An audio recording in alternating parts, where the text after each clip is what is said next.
ಕಡೆಯಿಂದ ಮತ್ತೆ ಪಂಚಮಸಾಲಿ ಕಿಚ್ಚು ಹತ್ಕೊಳ್ತಾ ಇದೆ.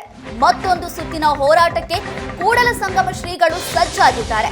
ಖಾಕಿ ಲಾಠಿ ಚಾರ್ಜ್ ಬಳಿಕ ತೀವ್ರ ಸ್ವರೂಪವನ್ನ ಪಡೆದುಕೊಳ್ತಾ ಇದೆ ಈ ಸಂಘರ್ಷ.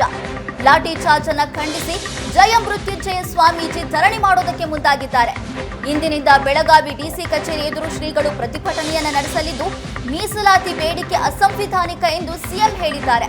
ಸಿಎಂ ಸಿದ್ದರಾಮಯ್ಯ ಹೇಳಿಕೆಯನ್ನ ಕಡತದಿಂದ ತೆಗಿಬೇಕು, ಲಾಠಿ ಚಾರ್ಜ್ ಮಾಡಿಸಿದ್ದಕ್ಕೆ ಸಿದ್ದರಾಮಯ್ಯ ಕ್ಷಮೆ ಯಾಚಿಸಬೇಕು. ಈ ಎರಡೂ ಬೇಡಿಕೆಗೆ ಆಗ್ರಹಿಸಿ ಜಯ ಮೃತ್ಯುಂಜಯ ಶ್ರೀಗಳು ಇದೀಗ ಧರಣಿ ಮಾಡೋದಕ್ಕೆ ಮುಂದಾಗಿದ್ದಾರೆ. ಜಯ ಮೃತ್ಯುಂಜಯ ಶ್ರೀಗಳು ಇವತ್ತು ಧರಣಿ ಮಾಡೋದಕ್ಕೆ ಮುಂದಾಗಿದ್ದು, ಲಾಠಿ ಚಾರ್ಜ್ ಮಾಡಿದ್ದಕ್ಕೆ ಸಿದ್ದರಾಮಯ್ಯ ಕ್ಷಮೆ ಕೇಳಬೇಕು ಅಂತ ಹೇಳಿದ್ದಾರೆ. ಪಂಚಮಸಾಲಿ ಹೋರಾಟ ತೀವ್ರ ಸ್ವರೂಪವನ್ನ ಪಡೆದುಕೊಳ್ತಾ ಇದ್ದು, ಕುಂದಾನಗರಿಯಿಂದ ಇವತ್ತು ಪಂಚಮಸಾಲಿ ಕಿಚ್ಚು ಹತ್ಕೊಳ್ತಾ ಇದೆ.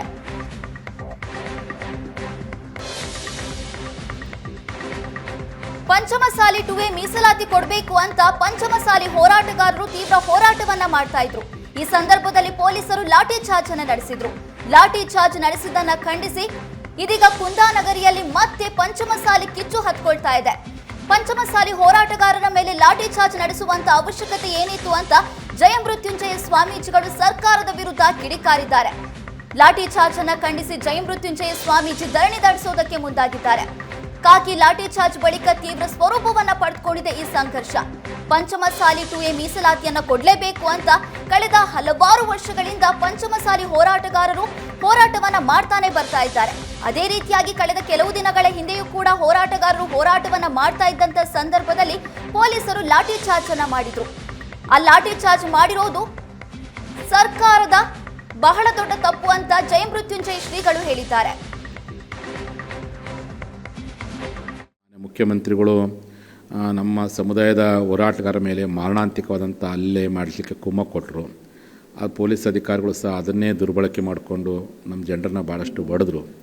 ಈ ಎಲ್ಲದನ್ನು ನೊಂದುಕೊಂಡು ನಮ್ಮ ಜನರಿಗೆ ನೈತಿಕವಾದಂಥ ಮಾರಲ್ ಸಪೋರ್ಟ್ ಮಾಡಬೇಕು, ಮುಖ್ಯಮಂತ್ರಿಗಳು ಇಡೀ ಲಿಂಗಾಯತ ಕ್ಷಮೆ ಕೇಳಬೇಕಂತೇಳಿ, ಮತ್ತು ಮೀಸಲಾತಿಯನ್ನು ಕೊಡುವುದಿಲ್ಲ ಅನ್ನುವಂಥ ಶಬ್ದ, ಲಿಂಗಾಯತ ಸಂವಿಧಾನ ವಿರೋಧಿ ಹೋರಾಟ, ಅಸಂವಿಧಾನಿಕವಾದಂಥ ಬೇಡಿಕೆ ಅಂತ ಈ ಶಬ್ದ ಬಳಸಿದ್ದು ನಮ್ಮ ಸಮಾಜಕ್ಕೆ ಭಾಳ ನೋವಾಗಿದೆ. ಕೂಡಲೇ ಮುಖ್ಯಮಂತ್ರಿಗಳು ಲಿಂಗಾಯತ ಕ್ಷಮೆ ಕೇಳಬೇಕು. ಆ ವಿಧಾನಸಭೆಯ ಅಧ್ಯಕ್ಷರು ಮತ್ತು ವಿಧಾನ ಪರಿಷತ್ ಅಧ್ಯಕ್ಷರುಗಳು ಆ ಕಡತದಿಂದ ಒಂದು ಶಬ್ದವನ್ನು ತೆಗಿಬೇಕನ್ನೋ ಉದ್ದೇಶಕ್ಕೋಸ್ಕರವಾಗಿ, ಮತ್ತು ನಮ್ಮ ಸಮುದಾಯದ ಮೇಲೆ ವಿನಾಕಾರಣ ಹಲ್ಲೆ ಮಾಡಲ್ಲ ಅಂತ ಹಿರಿಯ ಪೊಲೀಸ್ ಅಧಿಕಾರಿಗಳು ಸಸ್ಪೆಂಡ್ ಮಾಡಬೇಕು. ನಮ್ಮ ಜನರ ಮೇಲೆ ಕೇಸ್ ಹಾಕಿದರೆ ಅದು ವಿತ್ಡ್ರಾ ಮಾಡ್ಕೊಳ್ಬೇಕು. ಈ ಒಂದು ಹಕ್ಕೊತ್ತಾಯ ಹಿಡ್ಕೊಂಡು ನಾನು ಅನಿರ್ದಿಷ್ಟಾವಧಿ ಸತ್ಯಾಗ್ರಹವನ್ನು ಜಿಲ್ಲಾಧಿಕಾರಿ ಕಚೇರಿ ಮುಂದೆ ಮಾಡಬೇಕು ಅಂತ ತೀರ್ಮಾನ ಮಾಡಿ. ಮಾನ್ಯ ಮುಖ್ಯಮಂತ್ರಿಗಳು ನಮ್ಮ ಸಮುದಾಯದ ಹೋರಾಟಗಾರರ ಮೇಲೆ ಮಾರಣಾಂತಿಕವಾದಂಥ ಹಲ್ಲೆ ಮಾಡಲಿಕ್ಕೆ ಕುಮ್ಮಕ್ಕು ಕೊಟ್ಟರು. ಆ ಪೊಲೀಸ್ ಅಧಿಕಾರಿಗಳು ಸಹ ಅದನ್ನೇ ದುರ್ಬಳಕೆ ಮಾಡಿಕೊಂಡು ನಮ್ಮ ಜನರನ್ನ ಭಾಳಷ್ಟು ಬಡಿದ್ರು.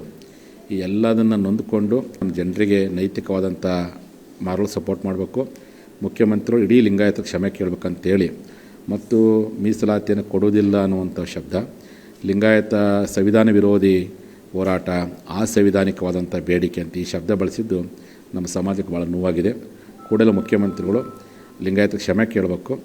ಆ ವಿಧಾನಸಭೆಯ ಅಧ್ಯಕ್ಷರು ಮತ್ತು ವಿಧಾನ ಪರಿಷತ್ ಅಧ್ಯಕ್ಷರುಗಳು ಆ ಕಡತದಿಂದ ಒಂದು ಶಬ್ದವನ್ನು ತೆಗಿಬೇಕನ್ನೋ ಉದ್ದೇಶಕ್ಕೋಸ್ಕರವಾಗಿ, ಮತ್ತು ನಮ್ಮ ಸಮುದಾಯದ ಮೇಲೆ ವಿನಾಕಾರಣ ಹಲ್ಲೆ ಮಾಡಲ್ಲ ಅಂತ ಹಿರಿಯ ಪೊಲೀಸ್ ಅಧಿಕಾರಿಗಳು ಸಸ್ಪೆಂಡ್ ಮಾಡಬೇಕು. ನಮ್ಮ ಜನರ ಮೇಲೆ ಕೇಸ್ ಹಾಕಿದರೆ ಅದು ವಿತ್ಡ್ರಾ ಮಾಡ್ಕೊಳ್ಬೇಕು.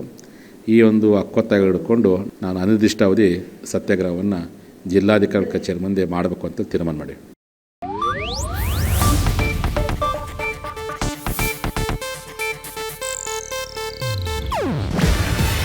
ಇದು ಏಷ್ಯಾನೆಟ್ ನ್ಯೂಸ್ ನೆಟ್ವರ್ಕ್ ಪ್ರಸ್ತುತಿ. ನೀವು ನೋಡ್ತಿದ್ದೀರಾ ಏಷ್ಯಾನೆಟ್ ಸುವರ್ಣ ನ್ಯೂಸ್.